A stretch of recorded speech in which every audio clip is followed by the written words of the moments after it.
Hello, everyone, and welcome to Stress Free IEP, the show where we help families build their village so they can raise their neurodivergent children with confidence, clarity, and support. I'm your host, Frances Schefter, special education attorney, advocate, and fellow parent, walking this journey with you. Each week, we shine a light on the professionals, services, and real world strategies that support your child both inside and outside of school. From navigating the IEP process to finding the right providers in your community, we're here to help you connect the dots and feel empowered every step of the way. Whether you're joining us live on Facebook or YouTube or listening later on your favorite app, we're so glad you're here. So let's dive in and meet today's amazing guest.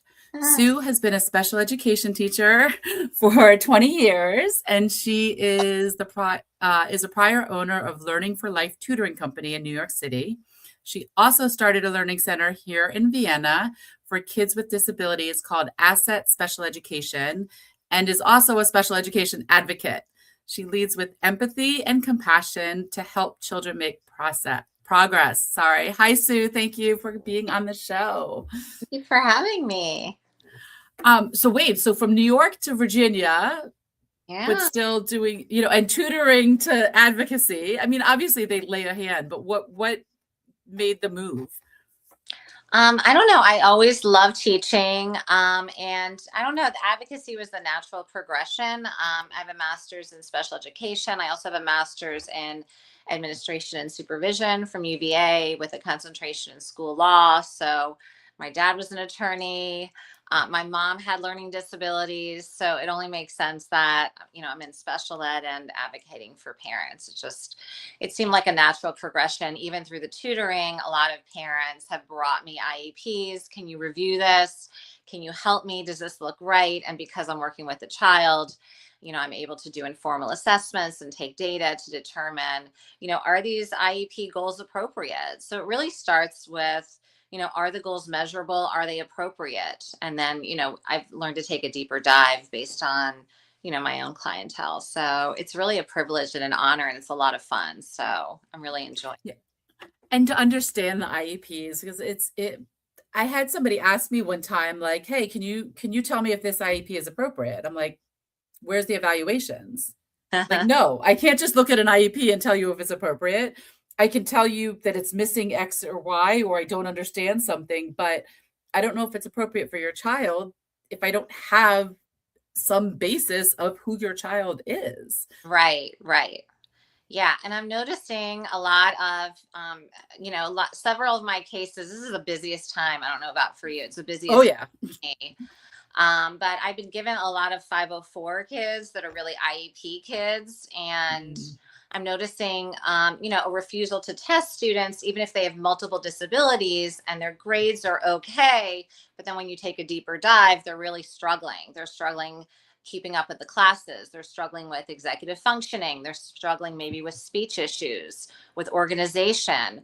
I have a student who's, she's basically meeting with the counselor, getting help, getting tutoring. Well, that's specialized instruction.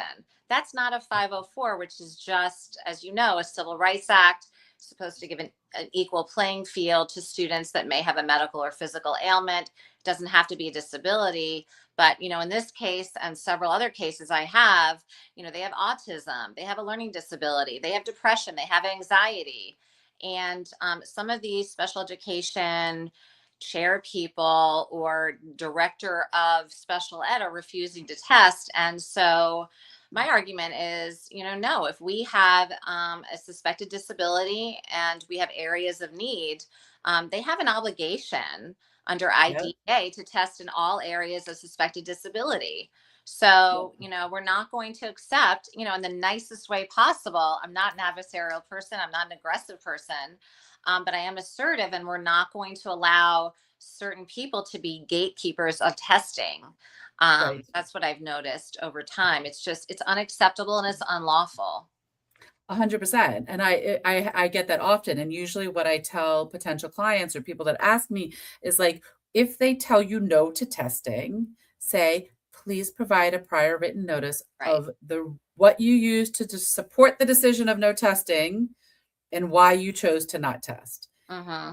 Mm-hmm. I found, I don't know if you find also, but I find a lot of times the clients call me back like, oh yeah, they agreed to test because they know this parent knows what they're talking about, you Right. know? Yeah, it happens. I have another case. Again, everything's confidential. Mm. But some school districts have a contract to work with a certain school. Well, they're like, that contract's up. So guess what? You're going to go to this school, and it's like a 2-room schoolhouse.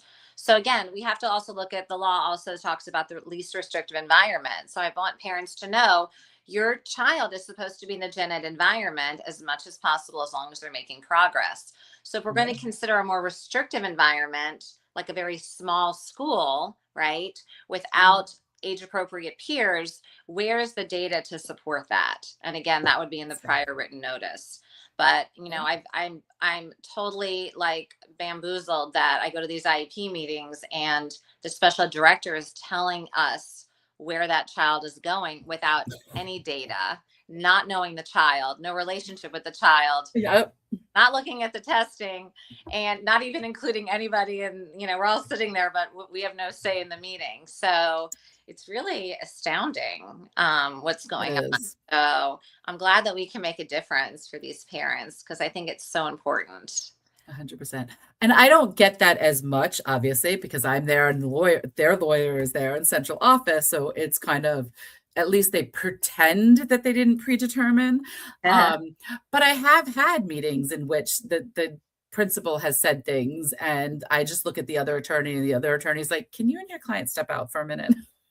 And they have that conversation of like, you can't say that, you Yeah, yeah, know?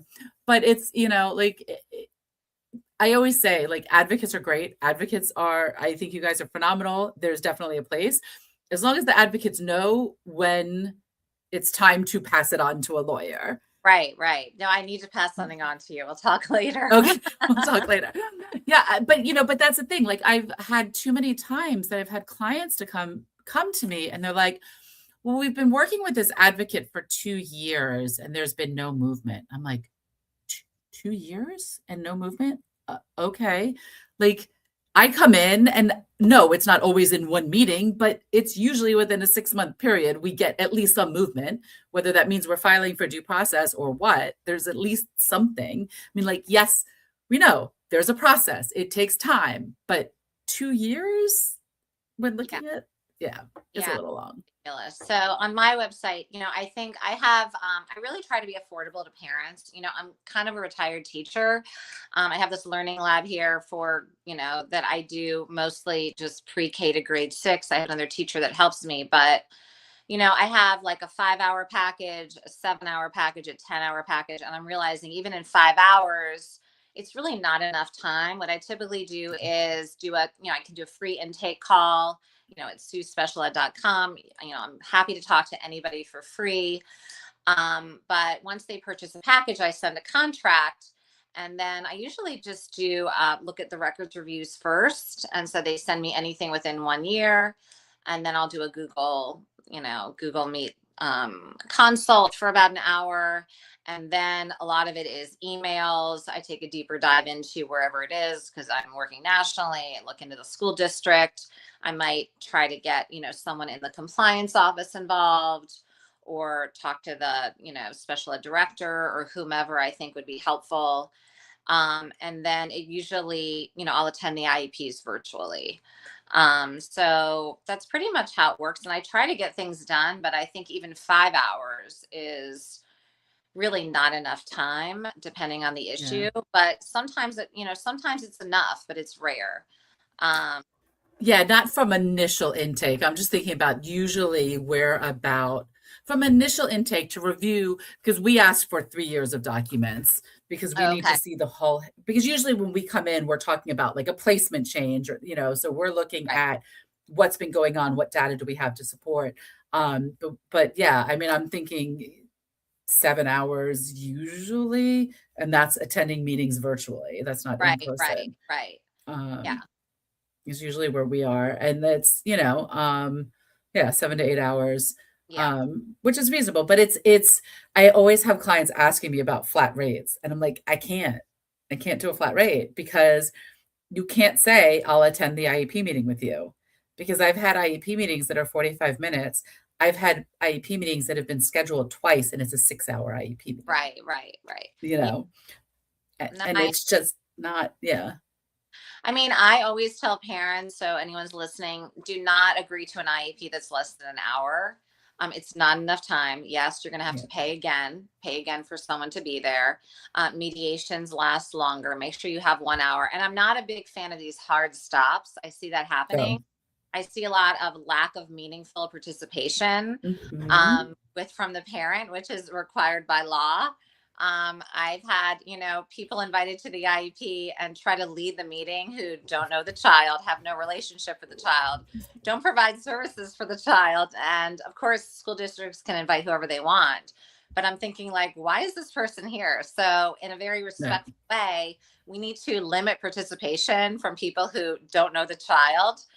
I don't think they need to be there. If they're going to be there, they're going to be limited in terms of their participation, because we really want to hear from the case providers and the people who are, providing the expertise. So one Right. trend I'm seeing is, the 504 kids who really are IEP kids, refusal to test. So we'll get them to test. Guess what? They qualify. Yeah. Um, Even as a middle or high schooler, it's not too late if your child is Mhm. struggling. But we need to have data. We need to have documentation. I will ask for the raw data. I asked for the raw data just the other day, and I got like 5 work samples. Okay, that's great. If you think they're making progress, but where are you taking data? In terms of 4 out of 5 measured opportunities a week. I was a special ed teacher, Mhm. so, I took data on Fridays. It wasn't every kid, but it was every Friday I would be taking data on some child so that I can document their progress. It's the end of the week. I've already taught the skill. So, I don't want to be litigious about it. And I'm happy to refer some of these cases to you because sometimes it gets complicated, but I think parents need to know you need to ask for the raw data. And that Yep. means data sheets, that means observations, that means anecdotal notes over time.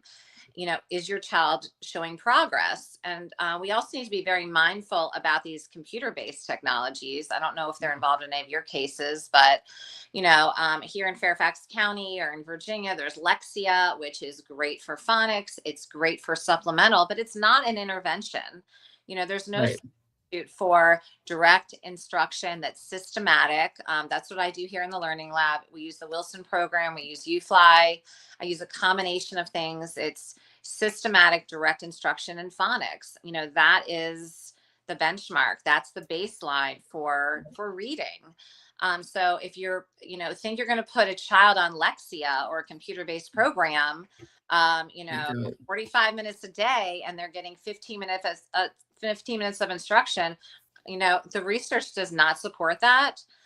They're not getting the feedback in real time, and they're not going to build their skills. And it's the same with math. Yep. IXL. It's great for practice, but nothing is going to replace the qualities and the training of the Yeah. teacher.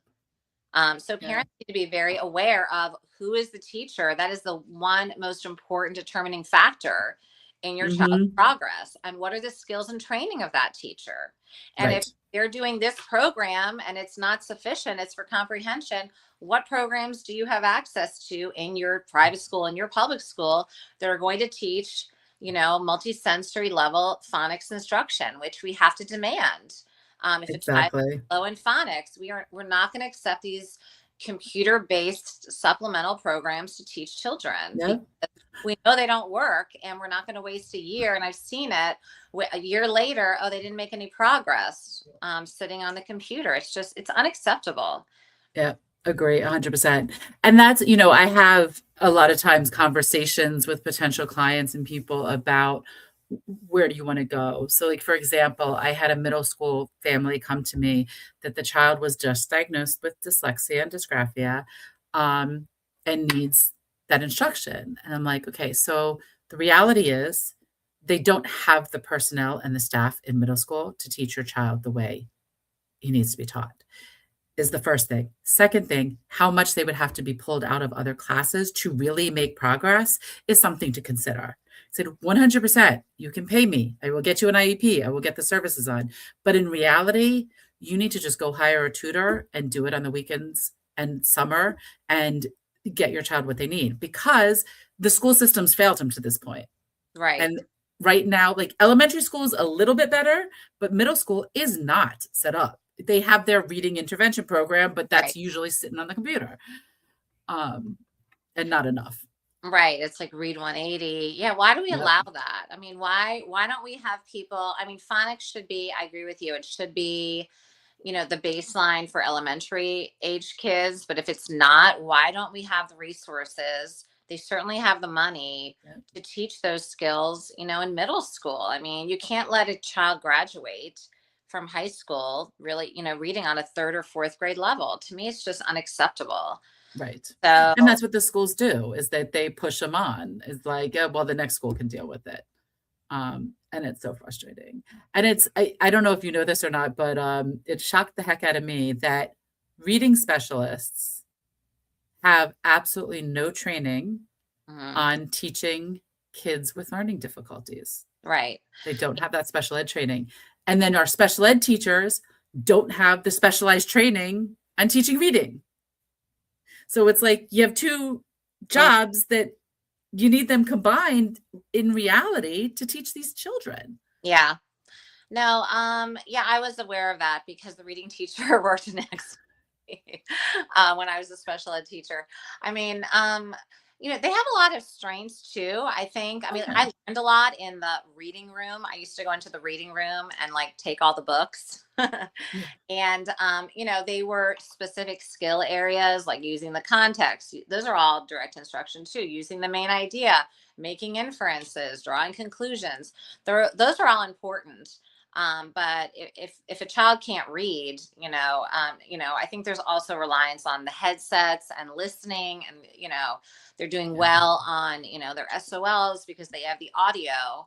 But I think a lot of that is also kind of it doesn't compensate for the fact that they're not able to decode one Yeah. syllable words, two syllable words, vowel combinations, digraphs, multisyllabic words, breaking down syllables. All of that stuff is really important. Vocabulary. So I think it kind of gives a false perspective when they're passing tests using audio, but they really can't read on Yep. their. We need to be able to provide that accommodation, but also do the remediation. Right. Yeah, I mean, I give a shout out to the readings, but I mean, the reading teachers are great, but yeah, they're not trained in dyslexia. They're not trained in multisyllabic or multi-sentence Mhm. instruction. If parents are out there, if you have a preschooler or a kindergartner, even if you get the magnetic tiles, I have them with the Wilson program. Even manipulating those magnetic tiles, anybody can do that.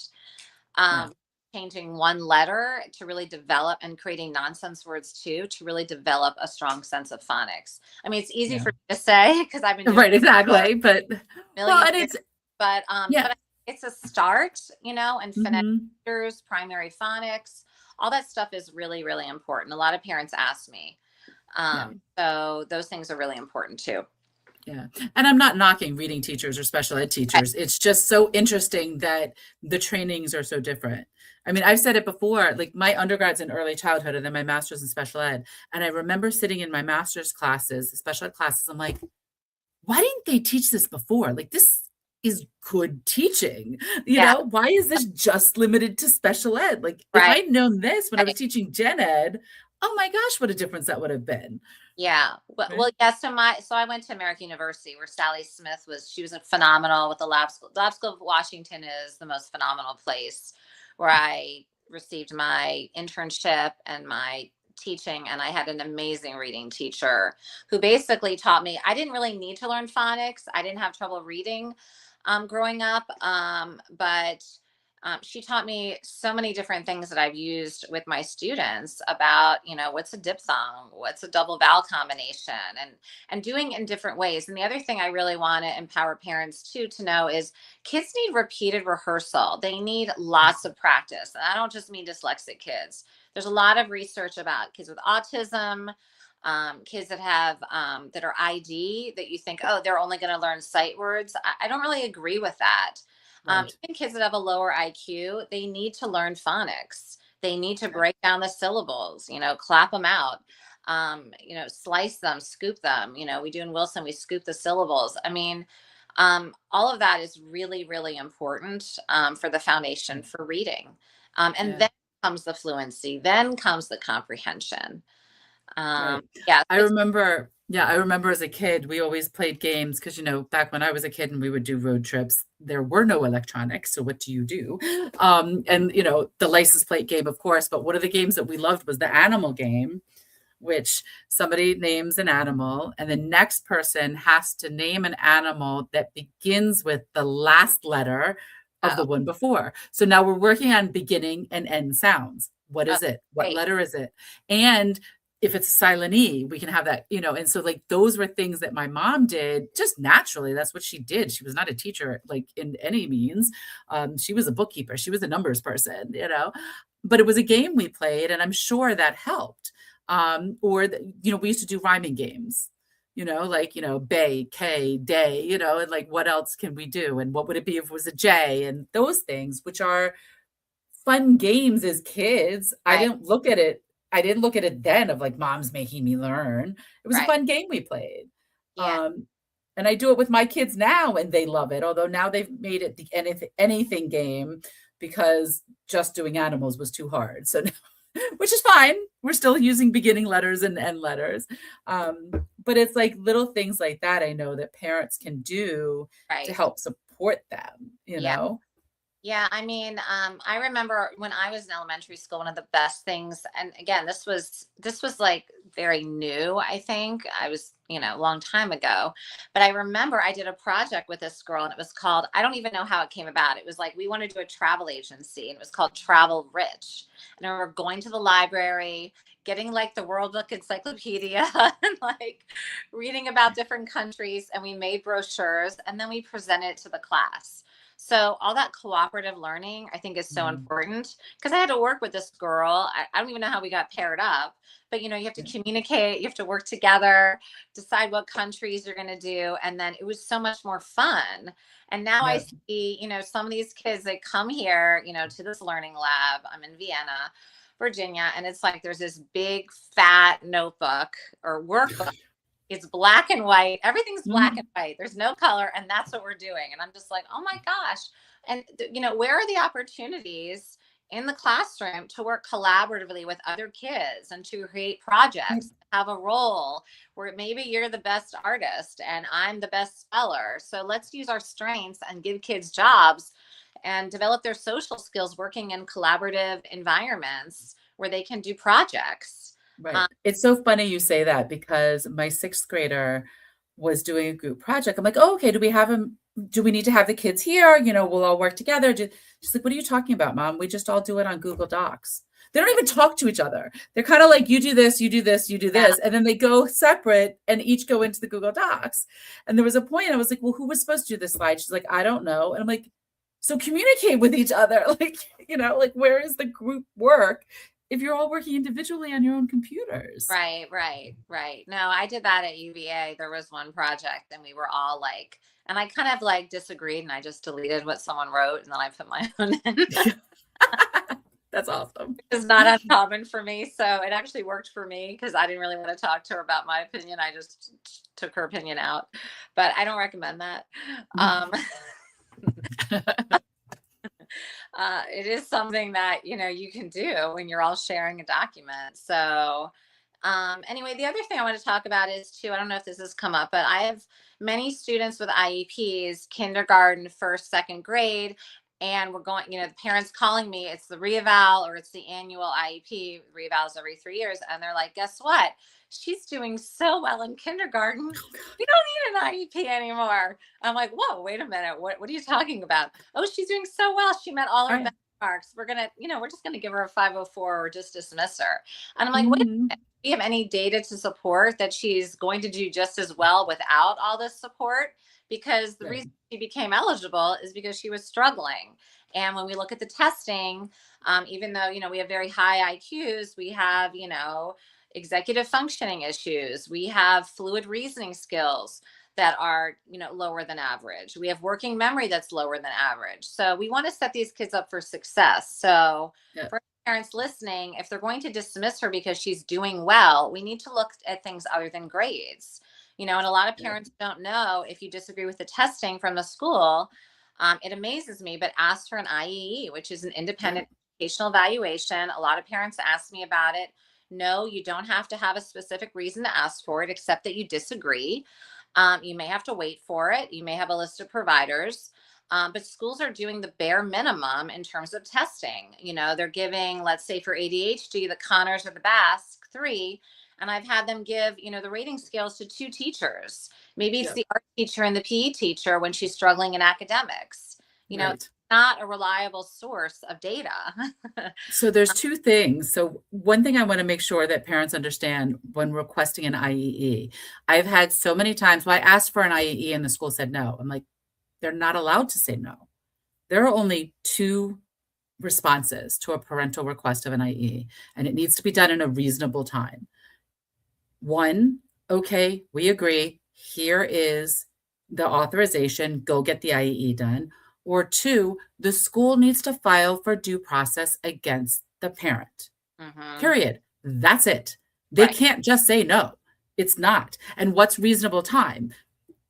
Is 3 months reasonable?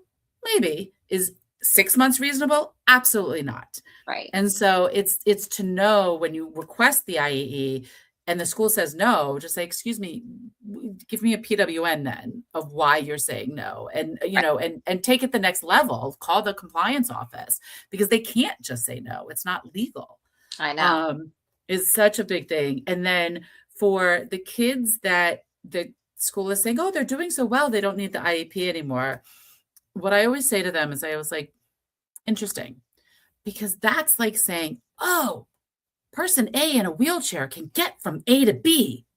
They can do it now on their own. They don't need the wheelchair anymore. Right. That's Right. exactly what you're saying. Right. Now that they're doing it with the supports, we don't need the supports anymore. And, Right. and it's just as asinine as saying a person that can't walk doesn't need their wheelchair anymore. It's Right. like, and that's the argument and that's the pushback I tell parents to give, because reaching all of your goals is not a reason to lose your IEP. Right. It means new goals, new assessments. Right. Unless they don't need the specialized support, unless they're not accessing it, if they're not using it. But that's very rare for a Yep. kindergartner, first grader, second grader who's just, entering into the learning environment. So I think it's pretty awful that some of the teams are doing that. I also went to another recent meeting where it was a reeval and they dismissed this child from speech, and the speech teacher wasn't there, didn't give any data there, and the team What? decided they just had an opinion. And I'm like, opinions are great, but these meetings are based on data. So where's the data to support that she's made enough progress that she doesn't need speech? And they're all like looking at me like I'm crazy. And I'm like, hi, you need to have some data. So where's the data? It's unreal, like what Yep. going on in some counties, and some counties do a great job, but um, there are a lot of issues and a lot of compliance issues, Yeah. um, especially with the IEE. I agree with you. They parents don't Yep. have rights, and I don't think they want to explore due process either, because I think that's something where we would refer, to an attorney. That's Right. not, I would And be comfortable. usually what I say, if a parent requests an IEE and the school files for due process against them, I usually say, withdraw the request. It would be cheaper for you to pay out of pocket to get the evaluation done on your Right. own than to litigate it and have a 50-50 chance that the judge says theirs is fine. Oh, right. That's You good. know, that it just makes sense, and you can get insurance to cover it or not, and there's some that cover insurance, and there's other ways of potentially getting discounted ones and things, but it's don't don't let the school system bully you into not doing anything, Right, right. That's really good advice. Yeah. Sometimes because they they do. tend to. And usually those paid testing reports, the neurological, the psychological, they're much more thorough. They're Yep. much more in depth, and they're going to give portray a much more accurate picture of the child, and also much better recommendations, depending on who Yep. you go to, than the standard school response. So Right. that's Well, interesting. yeah, the school's looking at educational impact only, whereas the private is doing everything and looking at everything. The only caution I always give to parents about doing private is to make sure they give rating scales to the teachers, they do an observation maybe, but they get school input and they know how to write a report to show the educational impact, not just the medical side, Right. because then it's truly useful to take then to a IEP child find meeting and say, here's the data to support my child needs an IEP. And the school's more likely to accept it and not say, oh, well, we need to do additional assessments. Right, right. And I've had meetings where we've invited that audiologist or psychiatrist or psychologist that has done the testing. And I usually invite someone from the district office in special education and compliance if there's an issue, because I want that person to really partner with the parent. And usually they do. Yeah. Um, in Fairfax County, they have here they have like a parent liaison, I think still someone who can really help support the parent, because I feel like my role is to help them along, to give them the resources, the education, and help them find allies, because I want to be careful who attends that IEP meeting. I want to be strategic about the members because it's based on consensus. And, my goal as an advocate is really to teach them the skills that they need so that they can be their child's best advocate. Yeah. Because most of my cases are short term. We'll have the IEP. I'll do a follow up with them, and then sometimes they come back, and sometimes they're on their own. So Yeah.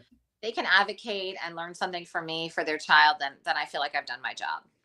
Right. And that's exactly what I do. That's why I have my YouTube channel. That's why I have this show. It's all about, I say all the time, I wish I didn't have a job, because that would mean that all of the schools are actually doing what they're supposed to be doing for our children, And it just, when I got sworn into to the District Court of Maryland, because I was appealing a due process case, I was talking to the judge. I'm like, yeah, I hope I'm never in front of you. He's like, why? I'm not that bad. I'm like, no, because if I'm in front of you, that means a school's denying a kid, and the administrative judge is denying the kid. He's like, oh, okay, yeah, I see your point. It's like, I hope I don't have to do that, because again, there are laws for a reason. If you have the data to support your position, there wouldn't be arguments. Right, right. Do you feel like there's been an increase in that lately, or? Oh yeah. I've been so busy, and it's clear to me when the administration or central office has told teachers what they can and can't say, or what they can and can't do. Because I see what the teachers are saying, but their decision is conflicting with what they just said. And so that's where having an advocate or an attorney is helpful, because I can go, whoa, wait a minute. Like, for example, we were talking about ESY, and they're like, so she doesn't qualify. I'm like, wait a minute. 10 minutes ago, the teacher said that she regressed over winter break. Why does she not qualify for ESY? And they all went, I guess she qualifies, because I was able to listen to what's happening. Right. The other thing I'm seeing, I was just going to say, the other thing I'm seeing, I don't know if you're seeing, but on the progress reports, making sufficient progress, making sufficient progress, making sufficient progress. But then when you read what's written, the goal is 80%. We're on the third quarter of this IEP, and the child's at 20%. How is that making sufficient progress to meet the goal in the next 9 weeks? Right, right. I've seen progress reports where it just says insufficient, and then I'll ask for the data, and there's no data. Yep. And very few work samples, very, very little communication with parents, which is also why they're reaching out to me. They don't see what the kids are working on. There's no homework anymore. There's no practice. Guess what? No homework. You're good. Yep. You don't need any homework. You don't need any extra practice. It's not true. We get homework in Montgomery County, but like most of the elementary schools, it's not graded and it's not turned in. Nobody So cares. the kids are like, yeah, nobody cares. Nobody cares. So Yeah. I'm not a huge proponent of homework, but I do think kids need a little, if a kid is struggling, why aren't you providing extra practice for that child? In different Well, area. but in the defense of that, if the kid is struggling, it's the school's responsibility to provide the extra support, not send it home and make the parents do it. Yeah, I mean, You that's know, that's true. there's that fine line. Right, right. But the schools around here, there's zero homework, and some of Yeah, these need to do a little bit extra after school, even if it's right, something they've already learned just for extra practice. You right, know, exactly. even if there used to be like spelling, there used to be word study, that's all gone. So, Oh, interesting. yeah, so I agree with you. I don't think it's the parent's job, but I think that a lot of kids need extra support at home. I mean, I have kids that come to me for tutoring. I have the greatest parents in the world that come here. And but they're not, no one's reading with these kids at home Right. necessarily. So not all of them. I'm not going to call anybody out, but if your kid is struggling with reading, you probably should read a book with them. Um, Once in a while. or find a magazine. Like, I'm a big fan of magazines. There's like Barnes and Noble. Go find a soccer magazine or Star Wars. Comic books. Or yeah, comic books. Everyone likes graphic novels. And one thing I think that's underrated for fluency too is just choral reading, reading together, reading Yeah, at the time. And as the parent, you're going to go 10% faster. So it's right. not back and forth, but you're getting them moving with fluency. So something like that, I think, is really important that these kids practice in the throughout their educational career, so that they're Right. independent. And that's for all of our kids, gen ed also, neurotypical also. What I was saying, like one of the reasons I was saying that is because I've had a situation where if the kid doesn't finish the work in school, then they're sent home to do it. Okay. But they're not being provided supports in school. So why do we think the parents, you know what I mean? Like, Right. why are we putting that on the parents? And then the parents are spending 2 hours trying to do this homework, fighting with this child because the child doesn't understand it. The parents don't understand it because they don't remember it from 30 years ago when they did it. Right. And it's not where it needs to be. And that's where like getting a resource room comes in play, or something of that sort. But it's that fine line of doing homework to reinforce things Yes. versus doing homework to teach the skills. Right. Right. No, I agree. It should be for repetition. Yeah. Um, you have any issues with like the working conditions of the schools or kids in older schools, like becoming Oh, well, immunized in any way or having health issues? I don't know if you heard, probably not, what's been going on in Montgomery County, but it's determined one of the schools the building is not in good shape. So that those kids are going to a newly built school, but a school from a different neighborhood is now using the school that they determined was not good as the holding school. And so, as you can imagine, the one there where that school is a little more affluent than the other one. So it's a big, what do you mean? So it's not good enough for those kids, but it's good enough for our kids. Right. Right. It's such a hot mess. But yeah, I mean, in Montgomery County, I'm sure it's what, 5 years that they do the study to redo the schools, and by the time they get the school started and done, it's totally different demographics. Right. Right. I don't think they're doing that as much. They're not really rebuilding that much here, Mm, much as they should. I think that Virginia did pass a law where an industrial hygienist would come every 5 years.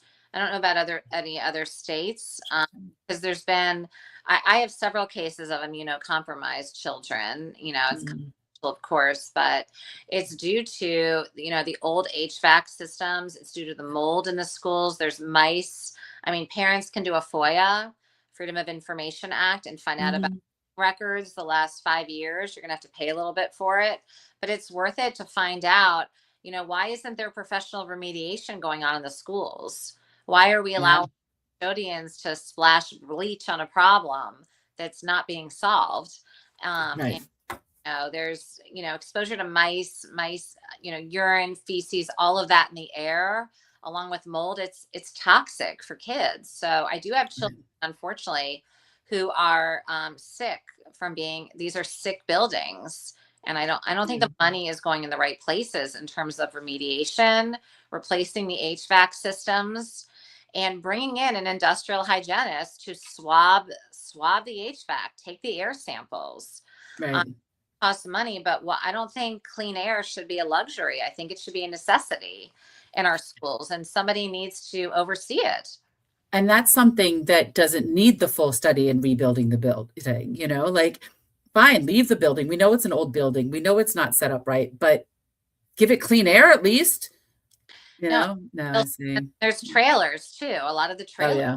bad condition and the schools are overcrowded. So I think the solution is what you're saying. They need to rebuild that school from the ground up and Right. spend the money on it as opposed to allowing this to happen, and allowing teachers also to be in Yeah. a safe environment. It's not, it shouldn't be acceptable. So if, like, to parents, if your child has a rash or they have fatigue or they have, I mean, I don't know all the signs, excessive thirst or headaches, you need to go visit the school. I always tell parents, go look at the school, look at the HVAC, look up at the tiles, Yeah. take pictures, like what's going on in these schools and what kind of condition are they, and band together and demand professional remediation, demand testing. Which is what's happening with the whole thing with the buildings and stuff. But yeah, and that's true. And it's parents can band together and be so much more powerful. And it doesn't always have to be as complicated as people think it is, but like just starting and questioning and putting it out there, it's amazing how many things change just by getting it out there a little bit of what's going on. Right. I think the parents are unaware of, they just think their kid has allergies. Um, Yep. but where's it coming from? And also make, just like you would in your own house, you would have a professional remediation. You could have your house tested. You can do an ERMI test. You can do a Hertzme dust test to make sure that your house is safe. Yeah. But I would definitely say visit the schools and advocate for your child in the best way possible. It's interesting. I'm just that you said allergies because I'm just remembering back how many kids had fall allergies. Oh, okay. Was it truly fall allergies, or is it that you just went back to school, that you've been away from it for 2 Right, months? right. So they, Like, it's just another right. that's interesting. Yeah. I don't know if they Another do, thing to think about. but here they shut down the schools in the summer.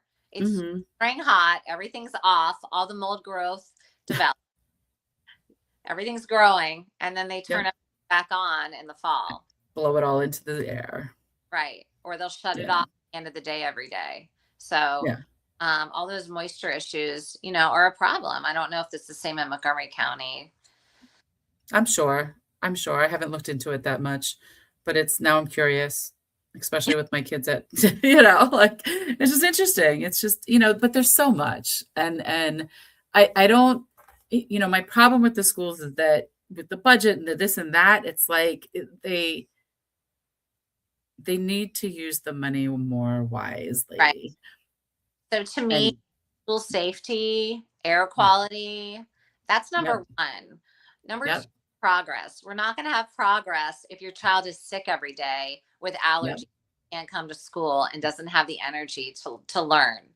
So exactly. school safety and a clean environment should be number one. Number two, obviously, is progress. I mean, Yep, that's a no-brainer. So that's what I strive to do every day is help parents navigate the system. So I'm happy 100%. with it, and I appreciate you having me on today.